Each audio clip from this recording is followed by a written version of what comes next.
விருச்சிக ராசி. விருச்சிக ராசிக்கு அதிபதி எம்பெருமான் செவ்வாய் பகவான். செவ்வாய் பகவான்னா எம்பெருமான் முருகக்கடவுள், அகோர வீரபத்திரர். உடல் உஷ்ணமான ஒரு தேகம், கோபக்கார ஒரு தேகம், ஆற்றலும் அறிவும் தேக ஆரோக்கியமும் இரத்த சூடும் நிறைஞ்சது. கோபத்துக்கு முன் உதாரணமாக இருக்க வேண்டியவங்க தான் இந்த விருச்சிக ராசி. தகப்பனுக்கு ஆவாது, பிரிவு ஏற்படும். தாயவும் விட்டு பிரியணும், தகப்பனையும் விட்டு பிரியணும். விருச்சிக ராசிக்காரங்க பொதுவாக யாரையும் நம்ப மாட்டீங்க. 90% யாரையும் நம்ப மாட்டீங்க. நம்புனா உயிரையே கொடுப்பீங்க. அப்படியாம்பட்ட தருணம் உடையவங்க, பாசத்துக்கு இயங்கக்கூடியவங்க, பந்த பாசத்தோடைய தன்மை இல்லாமல் பற்றற்ற நிலையில் பல பேர் சுற்றிக்கிட்டு தான் இருப்பாங்க. இப்போ இதெல்லாமே ஏமாற்றம், தடுமாற்றத்துக்கு உண்டான அறிகுறிகள் சொல்லலாம். 2026க்கு அப்புறம் உங்கள் வாழ்க்கையில் ஒரு மாற்றம் ஏற்பட போகுதுங்க. பணம் இருந்தும் இல்லாமல் பரதேசி கோலத்தில் சுற்றக்கூடியவங்க இந்த விருச்சிக ராசிக்காரர்கள். இருந்தும் இல்லாமல் இருக்க மாதிரி தன்னை வெளிப்படுத்திக்குவாங்க.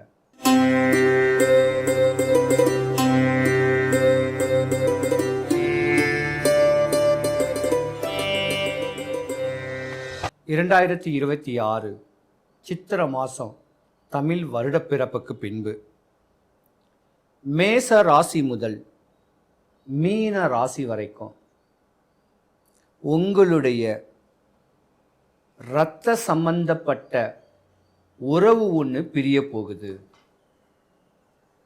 கவனம் தேவை 12 ராசிக்காரர்களும். விருச்சிக ராசி. விருச்சிக ராசிக்கு அதிபதி எம்பெருமான் செவ்வாய் பகவான். செவ்வாய் பகவான்னா எம்பெருமான் முருகக்கடவுள், அகோர வீரபத்திரர்.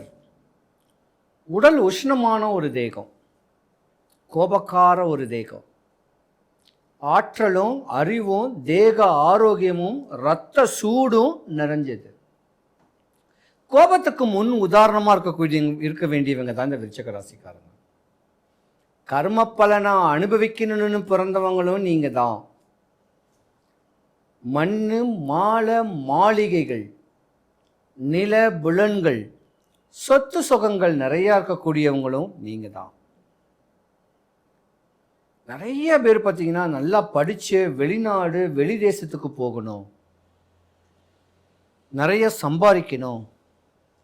நிறைய பேர் காவல்துறையில் தான் பணிபுரிவீங்க. நிறைய பேர் கலைத்துறையில், அதாவது சினிமா சம்பந்தப்பட்டதில் பணிபுரிவீங்க. இப்படி தான் ஜீவனாம்சம் பண்ணக்கூடிய ஒரு தருணமும் உங்கள் ராசியில் நிறையாவே இருக்கு.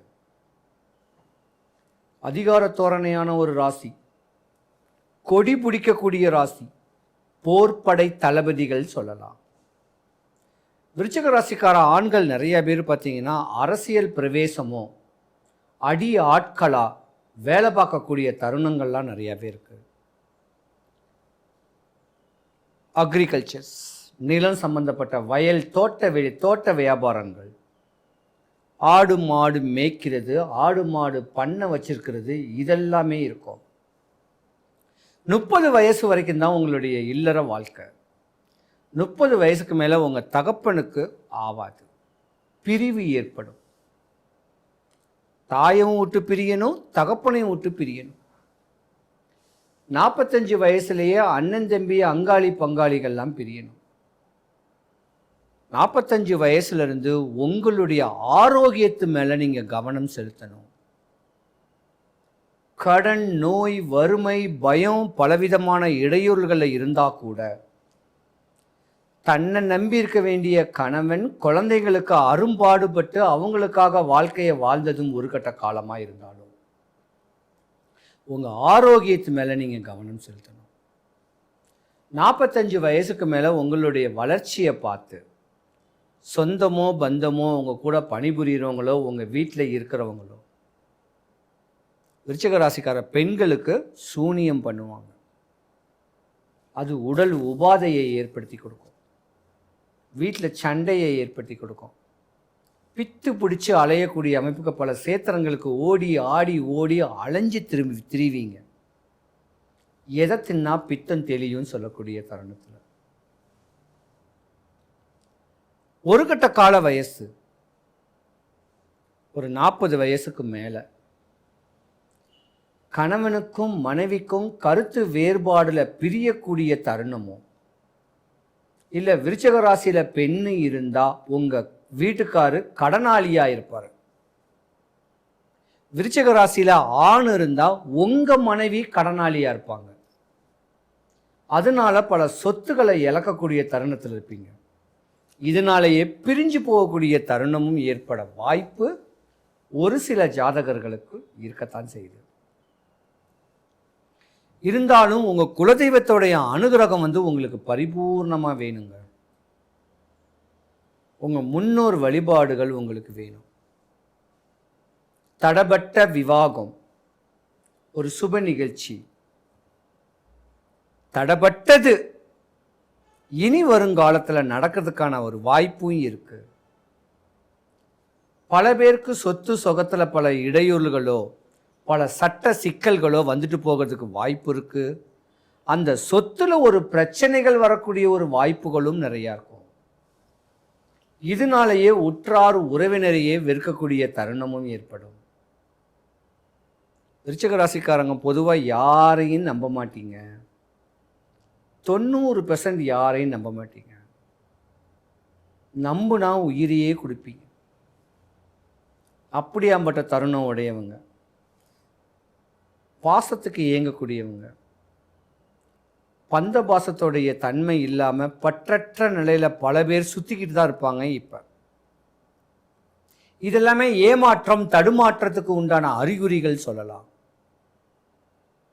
2024க்கு அப்புறம் 26க்கு அப்புறம் உங்கள் வாழ்க்கையில் ஒரு மாற்றம் ஏற்பட போகுதுங்க.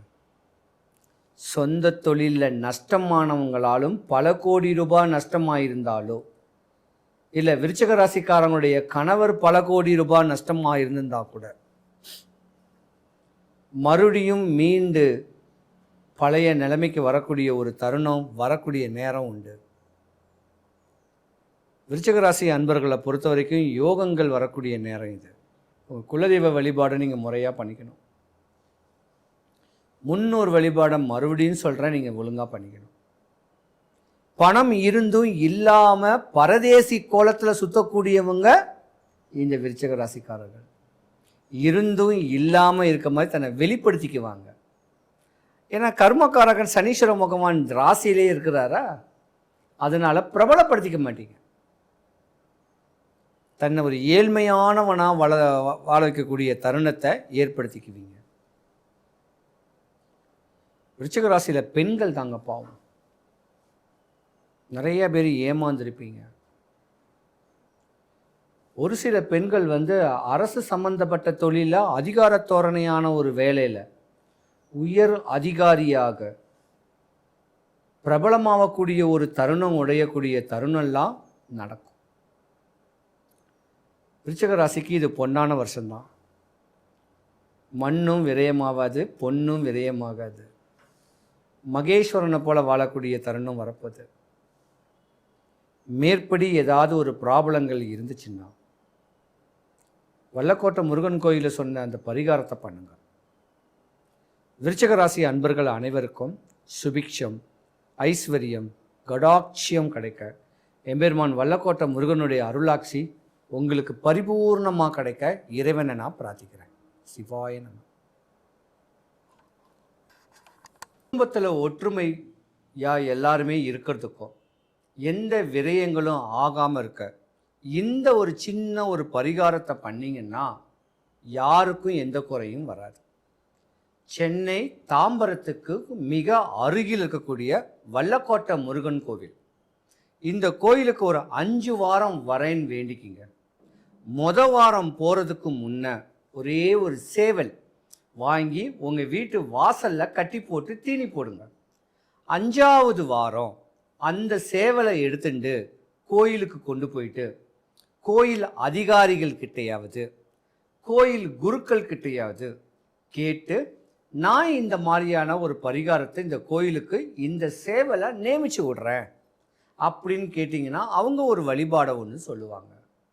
அந்த வழிபாடை சொல்லும் போது அவங்க சொன்ன மாதிரி நம்ம அந்த பரிகாரத்தை பண்ணோன்னா குடும்பத்தில் ஒற்றுமை, நோய், அரசியல், ஆன்மீகம், கடன், பயம், சத்ரு, எதிரி, செய்வினையால் பல இடையூறுகள் அடைஞ்ச நீங்களும், கஷ்டங்களும் கருமாயமும் பற்ற நீங்களும் இந்த ஒரு சின்ன வழிபாட்டை முறையான நாள் வெள்ளிக்கிழமை, சனிக்கிழமை இந்த 2 தினத்தில் பண்ணிங்கன்னா உங்கள் வாழ்க்கை சுபிக்ஷம், ஐஸ்வர்யம், கடாட்சியம் கிடைக்கும்.